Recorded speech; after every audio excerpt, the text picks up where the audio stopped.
ओम शांति। दुर्गा माँ, संतोषी माँ, पार्वती माँ, काली माँ, लक्ष्मी, सरस्वती, चारों तरफ देवियों का आह्वान, जागरण, व्रत, पवित्र जीवन, माहौल ही सात्विकता का है। क्योंकि नवरात्रि शुरू हो चुके हैं आज से। हम सब मिलकर कितनी प्यार से, श्रद्धा से, भावना से शक्तियों का आह्वान कर रहे हैं, जिनको हम कहते हैं शिव शक्ति। उनका आह्वान हो रहा है। लेकिन थोड़ा सा आज कुछ क्षण लेकर इस पे चिंतन करते हैं कि हम किसका आह्वान कर रहे हैं। उन्हें हम शक्ति भी कहते हैं, उन्हें हम माँ भी कहते हैं, उनको हम अस्त्र शस्त्रों के साथ दिखाते हैं और उनके ही चरणों में हम असुर भी दिखाते हैं। ये सब चीज़ हमें कौन से ज्ञान का अर्थ सिखाने की कोशिश कर रही है।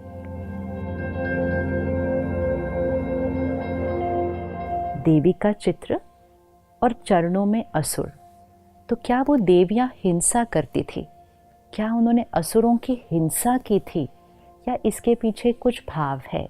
और जो शक्ति का आह्वान कर रहे हैं, कौन सी और कहाँ से उन शक्तियों को बुला रहे हैं? थोड़ा सा सोचते हैं। डिविनिटी, प्योरिटी, ये आत्मा का ओरिजिनल गुण है जो आज हम भूल चुके हैं। और क्योंकि हम अपनी डिविनिटी को भूल जाते हैं, तो हमारे अंदर के जो वाइसेस हैं, काम, क्रोध, लोभ, मोह, अहंकार, ये इमर्ज हो जाते हैं। डिविनिटी मर्ज हो जाती है, विकार इमर्ज हो जाते हैं। अब अगर किसी को इसको सिंबॉलिकली दिखाना है कि डिविनिटी ने वाइसेस के ऊपर ओवर पावर किया, प्योरिटी ने ईगो के ऊपर ओवर पावर किया, इसको पिक्टोरियली रिप्रेजेंट करो, इसको सिंबॉलिकली रिप्रेजेंट करो। तो विकारों को हम कैसे दिखाएंगे?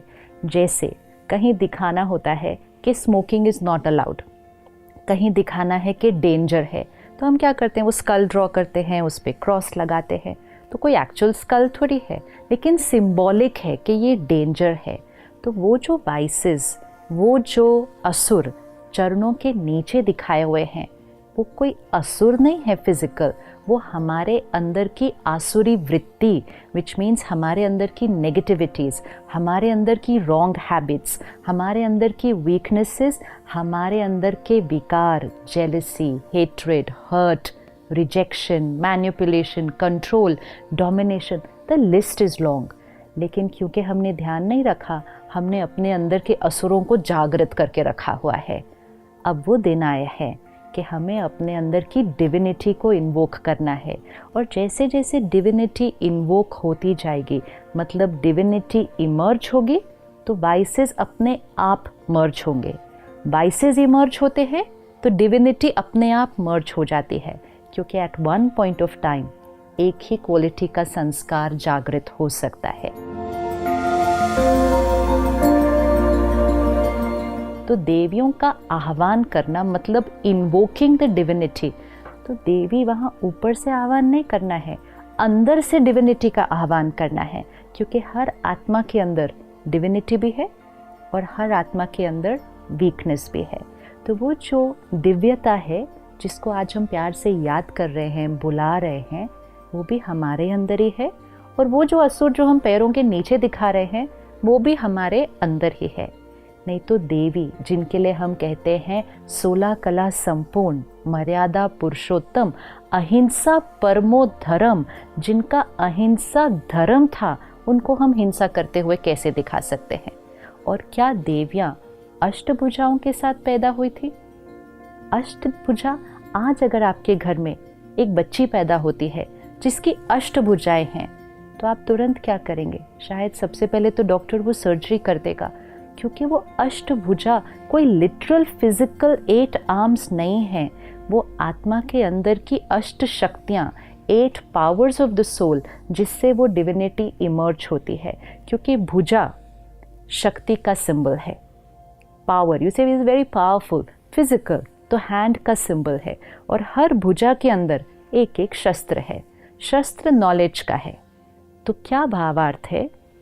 ज्ञान के शस्त्र को लें, आत्मा अपने अंदर की शक्ति को यूज़ करे, और जब ज्ञान के शस्त्र से आत्मा शक्ति को जीवन में यूज़ करेगी तो डिविनिटी इमर्ज हो जाएगी, और जब डिविनिटी इमर्ज हो जाएगी विकार मर्ज हो जाएंगे। तो अष्टभुजाधारी अर्थात अष्ट शक्तियों वाली डिवाइन आत्मा, तो आज अपने साथ पुरुषार्थ करते हैं कि मुझ आत्मा की वो जो अष्ट शक्तियाँ हैं, सहन करने की शक्ति, सामना करने की शक्ति, परखने की शक्ति, निर्णय लेने की शक्ति, सहयोग देने की शक्ति, बहुत सारी शक्तियाँ हैं। और आज हम बहुत इजीली कह देते हैं मेरे अंदर तो शक्ति ही नहीं है, मेरे से तो सहन ही नहीं होता, मैं नहीं सबके साथ एडजस्ट कर सकती, और एडजस्ट करूँ तो कितना करूँ, मैं ही सबका एडजस्ट करूँ, मैं ही ये हमने कहते कहते क्या कर दिया, अपने अंदर की शक्तियों को कम कर दिया। तो ये 9 दिन शक्तियों का आह्वान करना है। और शक्तियों का आह्वान करने के लिए हम क्या करते हैं? सबसे पहले जागरण करते हैं। अब सोचने की बात है, देवियों को याद करना है, उनकी महिमा करनी है, दिन में क्यों नहीं कर सकते हैं? रात को जाग कर क्या करने की ज़रूरत है? क्या दिन में करने से हम देवी की महिमा नहीं कर सकते हैं? लेकिन जागरण मतलब अज्ञान की नींद से जागरण। तो जब इस सृष्टि पर कलयुगी अंधकार है, अज्ञान, इग्नोरेंस, डार्कनेस, जब अज्ञान है तब अवेकनिंग की ज़रूरत है। अवेकनिंग अर्थात waking up from that night of ignorance. Awakening मतलब अज्ञान की नींद में सोए हुए हैं, उससे जागरण करो। तो रात को जागना है मतलब अज्ञान की नींद से जागना है। तो रात को जाग के डिविनिटी का आह्वान करना है। फिर हम ये 9 दिन व्रत करेंगे। अब क्या व्रत सिर्फ खाने पीने की चीज़ों का करना है? व्रत मतलब प्लेज, भाव लेना कि मुझ आत्मा ने ये करना है। लेकिन अब हम इस 9 दिनों में व्रत को थोड़ा और गहराई से लेते हैं कि सिर्फ खाने पीने का नहीं, साथ साथ व्रत लेते हैं कि हम 9 दिन गुस्सा नहीं करेंगे, हम शांत रहेंगे, हम 9 दिन पर चिंतन नहीं करेंगे, किसी के बारे में कोई गलत बात यहाँ से वहाँ फैलाएंगे नहीं, हम 9 दिन सुबह जल्दी उठकर ध्यान करेंगे, मेडिटेशन करेंगे, हम 9 दिन कोई गलत चीज़ ना खाएंगे न पिएंगे। व्रत तो बहुत सारे हैं करने के लिए, लेकिन व्रत लेना है क्योंकि व्रत करने से आत्मा की शक्ति बढ़ती है। Because we start living a life of discipline and discipline increases will power. तो एक हम जागरण करते हैं, दूसरा हम व्रत करते हैं, तीसरा सात्विक अन्न।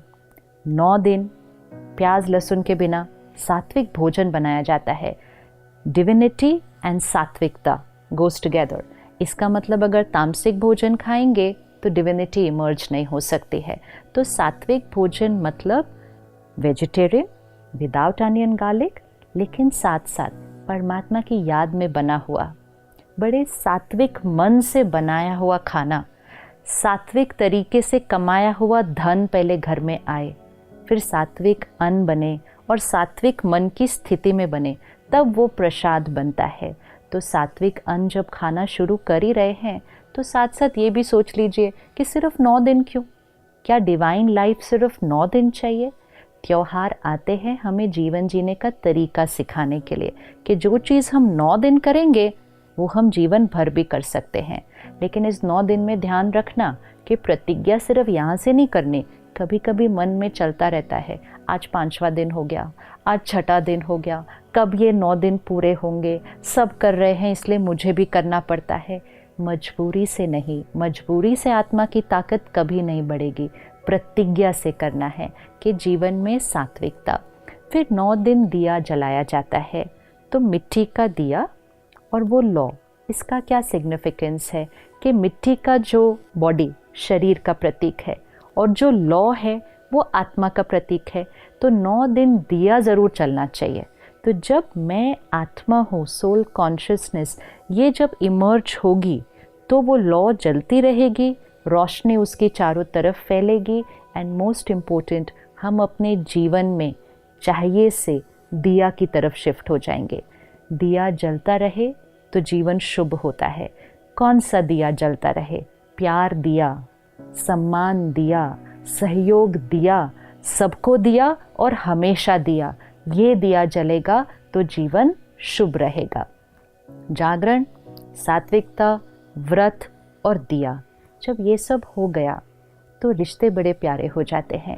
एक दूसरे के साथ एडजस्ट करना, सहयोग देना, ये एक नेचुरल जीवन जीने का तरीका बन जाता है। तो वो जो रिश्तों में एडजस्टमेंट और उस एडजस्टमेंट से जो हार्मनी क्रिएट होती है, उसी का यादगार हम रास और गरबा करते हैं। रास को देखो, गरबा को देखो, कितना सुंदर डांस फॉर्म है। सभी के हाथ में 2-2 डंडे हैं। अब अगर एक के डंडे को देखकर दूसरे ने डंडा मारा और बहुत हार्मनी से चले तो वो एक ब्यूटीफुल फॉर्म ऑफ डांस हो जाता है। अगर अपना ही डंडा मारते गए तो वो ही डांस एक युद्ध का मैदान बन जाता है। ये वो लोग हैं जिनके साथ हम रहते हैं, जिनके साथ हम काम करते हैं। उनके संस्कार को देखें, उनके संस्कार को देखते हुए अपना संस्कार यूज़ करें। अगर ऐसे करेंगे तो संस्कारों की रास होती जाएगी। लेकिन अगर अपना ही संस्कार का डंडा मारेंगे तो घर में भी आज युद्ध का मैदान हो जाता है। तो परमात्मा कहते हैं कि जो आत्मा जागरण करती है अपने विकारों से, व्रत लेती है जीवन में, और उसके जीवन में सात्विकता आती है और सोल कॉन्शियसनेस उसके लिए जो नेचुरल होता है, वो औरों के साथ संस्कारों की रास करती है। तो अगले 8 दिन हम सब रोज मिलेंगे और सिर्फ देवियों का आह्वान नहीं करेंगे, अपने अंदर की उस दैवी शक्ति का आह्वान करेंगे। हर रोज़ हम आत्मा की एक एक शक्ति को लेंगे कि उस शक्ति को कैसे मुझे अपनी लाइफ में लाना है, कैसे उसको इमर्ज करना है, कैसे उसको प्रैक्टिकल लाइफ में यूज़ करना है, और साथ साथ वो शक्ति कौन सी देवी का प्रतीक है और वो देवी हमें क्या सिखा रही है। तो अगले 8 दिन हम सब मिलकर सही मायने में नवरात्रि मनाएंगे। ओम शांति।